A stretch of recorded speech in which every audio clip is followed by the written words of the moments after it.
¿Qué onda? ¿Cómo estamos? Arrancamos este nuevo Deep Dive. Hoy vamos a explorar un momento histórico clave para la iglesia cristiana de los primeros tiempos. Nos metemos de lleno en la iglesia de Antioquía, según lo que nos cuenta el libro de los Hechos, capítulo 13. ¿Te parece si le echamos un vistazo a unos versículos que me llamaron la atención? Dale, me parece perfecto. Bien. Y justo conecta con lo que me contaste. Tu interés en construir una iglesia multicultural, formar discípulos, ministrar al Señor y estar abiertos a ser enviados. Creo que la iglesia de Antioquía nos puede enseñar mucho sobre eso. Nuestra misión hoy es descubrir cómo vivieron esos principios y qué podemos aplicar nosotros. Exacto, porque antes de Antioquía estaba la iglesia en Jerusalén, ¿no? El punto de partida de todo. Pero lo que vamos a ver en Antioquía nos hace plantearnos una pregunta muy interesante. ¿A cuál de las dos nos parecemos más? ¿A la iglesia de Jerusalén o a la de Antioquía? Buena pregunta. Y para empezar a responderla, primero tenemos que entender cómo era esa iglesia en Antioquía. En Hechos 13.1 nos encontramos con una lista de personas súper diversa. Bernabé, Simeón, al que llamaban Níger, Lucio de Cirene, Manaén, que se crió con Herodes Antipas, y nada menos que Saulo. Menuda mezcla. Increíble la variedad de perfiles, y cuando te pones a investigar un poco la historia de cada uno, te das cuenta de lo distintos que eran. Saulo, por ejemplo, era de Tarso, con padres judíos, pero con ciudadanía romana. Una mezcla de culturas e influencias bastante particular. Totalmente. Y Bernabé, que era de Chipre, era levita. O sea, pertenecía a una tribu con un rol específico dentro de la ley judía. Y luego tenemos a Juan Marcos, un nombre que ya de por sí refleja esa mezcla cultural. Juan, de origen hebreo, y Marcos, de origen romano. Si recuerdas, Juan Marcos estuvo presente en Antioquía después de llevar ayuda a Jerusalén, como lo relata Hechos 12.25, que continúa la historia que empezaba en Hechos 11.27-30. Sí, espera, que todavía hay más. Y aquí es donde realmente vemos lo inclusiva que era esta iglesia. Simeón, al que llamaban Níger. Níger en latín significa negro, así que probablemente era un africano de piel oscura. Algunos creen que podría ser el mismo Simón que ayudó a Jesús a cargar la cruz. Imagínate la conexión tan poderosa. Impresionante. Y no podemos olvidarnos de Manaén, qué historia tan peculiar. Crecer junto a Herodes Antipas. Hablamos del mismo Herodes que mandó decapitar a Juan el Bautista y que estuvo involucrado en el juicio de Jesús. Imagina el contraste. Dos personas que crecieron en el mismo entorno, pero que tomaron caminos completamente diferentes. Uno se convirtió en un líder en la iglesia, mientras que el otro, bueno, ya sabemos de historia. Es increíble cómo en Antioquía lograron unir a personas tan distintas. El texto dice que conciliaron en un mismo espíritu a los llamados, sin distinción de razas, posición social o diferentes maneras de pensar. Para alguien como tú, que busca una iglesia donde todos se sientan como en casa, sin importar de dónde vengan, esto es un ejemplo a seguir, ¿no crees? No se trata de ignorar las diferencias, sino de encontrar la unidad en Cristo. Exactamente. Y esa unidad no surgió de la nada. Hubo un esfuerzo intencional por formar líderes y fomentar el discipulado. Recordemos que Bernabé fue enviado desde Jerusalén a Antioquía cuando se enteraron de lo que estaba pasando allí, como leemos en Hechos 11.22. Su llegada fue clave. Cierto. En Hechos 11.23-24 nos dicen que cuando Bernabé llegó y vio cómo obraba Dios allí, se llenó de alegría y animó a todos a permanecer fieles al Señor con corazón firme. Era un hombre bueno, lleno del Espíritu Santo y de fe. Y gracias a su influencia, muchas personas creyeron en el Señor. Y la cosa no quedó ahí. Bernabé, con su visión, fue a buscar a Saulo a Tarso y se le llevó a Antioquía. Y allí, en Hechos 11.26, nos cuentan que se reunieron con la iglesia durante un año entero, enseñando a muchísima gente. Fue en Antioquía donde por primera vez se llamó cristianos a los seguidores de Jesús. Esto nos habla de una transformación profunda y un crecimiento auténtico en la fe. Y aquí es donde enlazamos con tu interés en formar discípulos fieles. ¿Cuánto tiempo llevamos nosotros en este camino? ¿Cuánto de Jesús se ve reflejado en nuestra vida? La pregunta que nos deja este texto es poderosa. ¿Vivimos de tal manera que la gente vea a Jesús en nosotros, que nos reconoce como pequeños Cristos? Sin duda, una pregunta que nos invita a reflexionar.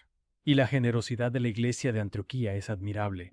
Bernabé y Saulo, que eran de los que más enseñaban y lideraban, fueron a los que enviaron para que el mensaje de Jesús llegara a otros lugares. Una iglesia que entendió que para que el reino de Dios crezca, a veces hay que dejar ir a las personas más valiosas. Totalmente de acuerdo. Y esto nos lleva a otro punto fundamental. Su enfoque en ministrar al Señor y el rol central del Espíritu Santo. Hechos 13.2 es clave.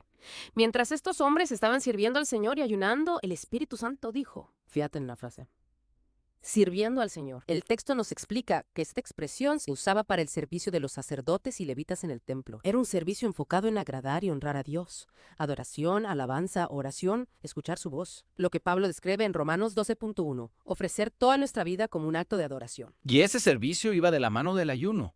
Seguramente sentían una necesidad profunda de buscar a Dios, quizás por la carga que tenían de que el mensaje de Jesús se extendiera. Y mira cómo responde Dios, usándolos a ellos. Es una lección para nosotros. Cuando oramos y ayunamos buscando agradar a Dios, Él nos escucha y muchas veces nos usa para cumplir sus planes. Lo que nos lleva a la orden de ir y hacer discípulos. Un acto de obediencia pura y dura. El Espíritu Santo dijo claramente, aparten a Bernabé y a Saulo para la obra a la que los he llamado. Es importante recordar que este llamado no llegó en cualquier momento, sino cuando estaban dedicados a servir a Dios, adorándolo y ayunando. En ese contexto de intimidad con Dios, la dirección se hizo clara. Y esa orden era para un trabajo especial, lo que implicaba enfocarse en ello y darle prioridad. A veces, para decir un sí auténtico a Dios, tenemos que decir no a otras cosas, incluso a cosas buenas, pero que nos distraen de lo que Él realmente quiere que hagamos. Como escribió Pablo en Efesios 2.10, Dios nos creó en Cristo Jesús para que hiciéramos buenas obras, las cuales Él preparó de antemano para que anduviéramos en ellas. ¡Qué fuerte! Y la palabra aparten aquí nos da una idea de urgencia, de que había llegado un momento preciso para esa tarea. No podían esperar más. Y la respuesta de la iglesia fue la imposición de manos, un acto simbólico para mostrar su apoyo y enviarlos a esa nueva misión. Hechos nos dice que después de orar y ayunar aún más, les impusieron las manos y los despidieron. Es fascinante que esta sea la primera vez que se relata el envío de misioneros de forma tan organizada por parte de una iglesia local. No hubo un plan maestro desde Jerusalén, ni una comisión central que lo aprobara, solo la guía clara del Espíritu Santo. Esto conecta con tu interés en ser enviados. La iglesia de Antioquía entendió que la misión de llevar el mensaje de Jesús no era solo para unos pocos, sino que ellos como comunidad debían participar activamente en llevarlo más allá de sus fronteras. Y fijémonos en quiénes fueron los enviados. La Biblia está llena de ejemplos de personas fieles que sufrieron mucho por su fe. Hebreos 11 habla de muchos de ellos y dice que el mundo no era digno de ellos. Y cuando vemos la vida y la muerte de muchos de los apóstoles y primeros discípulos, Pedro crucificado cabeza abajo, Santiago asesinado con una espada, Tomás muerto en la India, Simón el celote también crucificado, Marcos quemado vivo. La lista es impactante y nos muestra hasta dónde estaban dispuestos a llegar por seguir a Jesús. Hombres y mujeres que obedecieron a Dios sin dudarlo. Y volvemos a la pregunta inicial. ¿Jerusalén o Antioquía? ¿Qué modelo de iglesia somos nosotros? El texto nos da una pista interesante sobre el significado de Antioquía. Parece que en arameo el nombre podría significar algo así como contra la quietud o el estancamiento.